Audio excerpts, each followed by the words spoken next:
Assalamualaikum warahmatullahi wabarakatuh. Welcome back to my channel.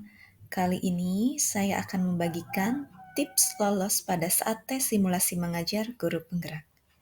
Bagi teman-teman yang belum subscribe, jangan lupa subscribe terlebih dahulu dan tekan lonceng notifikasi agar tidak ketinggalan konten edukatif selanjutnya. Nah, bagi teman-teman yang nantinya lulus pada tahap 1, teman-teman akan mengikuti tes tahap 2 yang meliputi simulasi mengajar dan wawancara. Nah, di sini saya akan membahas lembar pengamatan, simulasi mengajar, kemudian kompetensi atau indikator yang harus teman-teman kuasai pada saat simulasi mengajar nanti. Adapun kompetensi atau indikator yang pertama yaitu mengembangkan lingkungan kelas yang memfasilitasi murid belajar secara aman dan nyaman. Nah, teman-teman, yang pertama ini harus menjelaskan tujuan. Poin yang pertama adalah menjelaskan tujuan dan atau aktivitas yang akan dilakukan. Contohnya, kalau saya waktu dulu itu contohnya adalah di akhir pembelajaran, kalian diharapkan mampu yang pertama, misal menganalisis, membandingkan, dan mengkategorikan fungsi sosial, ciri kebahasaan, dan struktur teks deskriptif. Yang kedua apa dan yang ketiga apa? Nah, di sini dijelaskan tujuan atau aktivitas yang akan dilakukan oleh peserta didik. Kemudian, poin yang kedua yaitu mengaitkan materi pada pembelajaran sebelumnya. Misal, apakah ada yang masih ingat pembelajaran sebelumnya? Nah, misal nanti anak-anak menjawab, report text Bu, ya. Kemudian kita bertanya lagi, apa itu report text? Ada yang masih ingat tidak? Nah, seperti itu. Kemudian, poin yang ketiga yaitu mengaitkan materi pada keadaan nyata atau kehidupan sekitar. Nah, contohnya misal, kenapa kita perlu mempelajari deskriptif teks? Nah, pada kehidupan nyata, misal kita perlu mempelajari deskriptif teks untuk misal mendeskripsikan orang, mendeskripsikan benda, mendeskripsikan tempat, dan yang lainnya. Nah, poin yang keempat adalah mengajukan pertanyaan terbuka yang memantik murid berpikir. Ketika itu saya memberikan sebuah kondisi, ada misal sebuah anak yang mau mengunjungi temannya, kemudian tersesat di pertengahan jalan. Nah, kira-kira bagaimana nih kalian mendeskripsikan tempat tinggal kalian kepada teman kalian yang tersesat?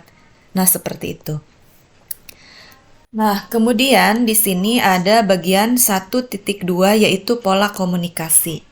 Poin yang pertama yaitu mempraktikkan komunikasi dua arah melalui dalam memberi instruksi. Nah, jadi teman-teman di sini jangan asal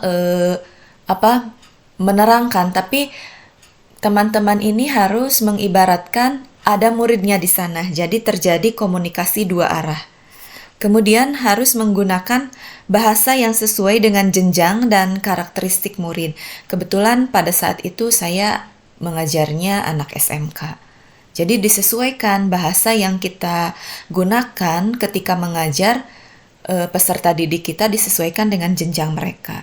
Kemudian memberikan apresiasi positif. Contohnya, oke, give applause untuk Rani, ya, misal seperti itu. Kemudian menggunakan pertanyaan terbuka untuk memantik siswa dalam diskusi.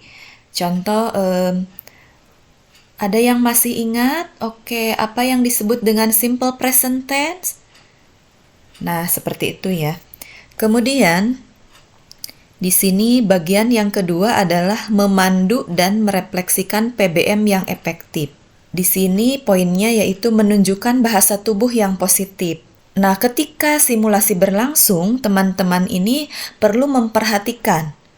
Yang pertama itu senyuman, kemudian anggukan, ada lagi gerakan tangan, Nah, semangat ya, kemudian semangat menyampaikan. Teman-teman ini harus excited ya, harus semangat dalam menyampaikan. Kemudian kontak visual yang baik. Nah, jadi tadi teman-teman itu ketika simulasi itu anggap ada peserta didik di depan kita. Jadi kontak visualnya terlihat baik. Kemudian harus condong ke murid ya. Nah, kemudian poin 2.2 yaitu penggunaan media dan metode. Nah, di sini teman-teman perlu memperhatikan bahwa saat simulasi mengajar nanti teman-teman harus menggunakan pembelajaran menggunakan contoh atau alat peraga. Nah, kebetulan saya itu menggunakan pendekatannya TPEC atau Technological Pedagogical Content Knowledge, maka saya pada saat itu menggunakan proyektor. Nah, sebagai alat peraga. Teman-teman juga jika tidak menggunakan proyektor, bisa menggunakan alat peraga yang simple yang bisa teman-teman gunakan pada saat simulasi mengajar.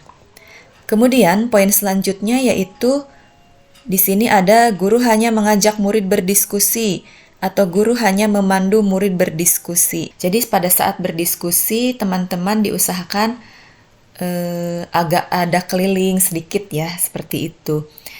Kemudian memberi kesempatan murid memimpin diskusi secara berpasangan atau kelompok. Nah, ketika simulasi mengajar nanti, teman-teman usahakan menyuruh siswa untuk membuat kelompok. Nah, selanjutnya poin yang ketiga adalah menunjukkan refleksi untuk pengembangan diri. Nah, di sini terdiri dari melakukan refleksi diri dan menjelaskan kelemahan pribadi. Contohnya, apakah kalian senang pada saat pembelajaran hari ini? Misal, atau kesulitan apa yang kalian temui pada saat pembelajaran? Atau hal yang paling menyenangkan ketika pembelajaran hari ini itu apa ya? Kemudian, menyampaikan pengembangan praktik di pembelajaran berikutnya dan dampaknya terhadap murid. Saya waktu itu menjelaskan untuk pertemuan selanjutnya kita akan mempelajari materi apa misalkan. Penting juga bagi kita untuk mempelajari materi ini karena apa ya, disebutkan oleh teman-teman. Nah, poin selanjutnya yaitu menyampaikan pengembangan praktik di pembelajaran berikutnya dan dampaknya terhadap murid. Nah, setelah itu menyebutkan salah satu rencana konkret pengembangan diri. Nah, untuk poin yang keempat, mendesain proses belajar mengajar yang efektif. Nah, di sini tidak kalah penting, teman-teman itu wajib menjelaskan beragam jenis penilaian yang akan diberikan dan caranya. Nah, contohnya saya ketika itu menjelaskan bahwa akan ada 3 penilaian yang akan digunakan pada pembelajaran. Yang pertama itu ada penilaian afektif, penilaian kognitif, dan penilaian psikomotor. Nah, dijelaskan penilaian afektifnya itu seperti apa, kemudian penilaian kognitifnya seperti apa. Misal saya menggunakan tes pada aplikasi Quizzes, dan penilaian psikomotornya seperti apa. Misal saya itu nanti menyuruh peserta didik untuk mempresentasikan secara berkelompok di depan kelas. Nah, di sini sudah ya jenis dan caranya sesuai dengan tujuan pembelajaran. Kemudian menggunakan hasil penilaian untuk tindak lanjut atau pengayaan remedial. Misal nanti ada muncul kalau saya itu hasil dari tes pada Quizzes. Nah, misal karena nilainya ini masih banyak yang di bawah KKM, jadi nanti kita akan melakukan pembelajaran remedial ya, seperti itu. Kemudian menggunakan hasil penilaian untuk meningkatkan kualitas belajar. Nah, karena tadi kalau saya itu sudah langsung muncul hasilnya, penilaiannya itu, jadi kita bisa melihat ya, mengukur dari hasil penilaian tersebut itu untuk meningkatkan kualitas belajar. Kita sebutkan ya pada saat simulasi mengajar. Nah, setelah simulasi mengajar selesai, nah teman-teman ini akan diberikan beberapa pertanyaan oleh asesor. Nah, nanti dua asesor tersebut akan memberikan pertanyaan terkait dengan simulasi mengajar yang teman-teman lakukan. Adapun pertanyaannya, yang pertama adalah jelaskan apa yang menjadi kelemahan dan kelebihan pada kegiatan pembelajaran yang baru saja dilakukan. Kemudian yang kedua, apa yang akan Bapak Ibu lakukan secara berbeda jika mengajarkan topik ini di kelas? Nah, jelaskan jenis penilaian yang Bapak atau Ibu rancang untuk pembelajaran dan bagaimana Bapak Ibu melakukan penilaian tersebut. Kemudian, apa yang akan Bapak Ibu lakukan terhadap hasil penilaian pembelajaran tersebut. Nah, untuk pertanyaan yang diajukan oleh asesor, ini pokoknya intinya sesuai dengan simulasi mengajar yang Bapak Ibu lakukan. Nah, saya yakin jika Bapak Ibu memahami RPP atau modul ajar yang Bapak Ibu buat, Bapak Ibu insya Allah bisa melakukan simulasi mengajar dengan baik dan mampu menjawab pertanyaan pasca simulasi dari asesor. Nah, sekian video kali ini. Mudah-mudahan dapat membantu teman-teman yang akan melaksanakan simulasi mengajar program Guru Penggerak. Semoga diberi kelancaran dan lulus pada tahap 2 kali ini. Jangan lupa like, comment, and subscribe. Assalamualaikum warahmatullahi wabarakatuh.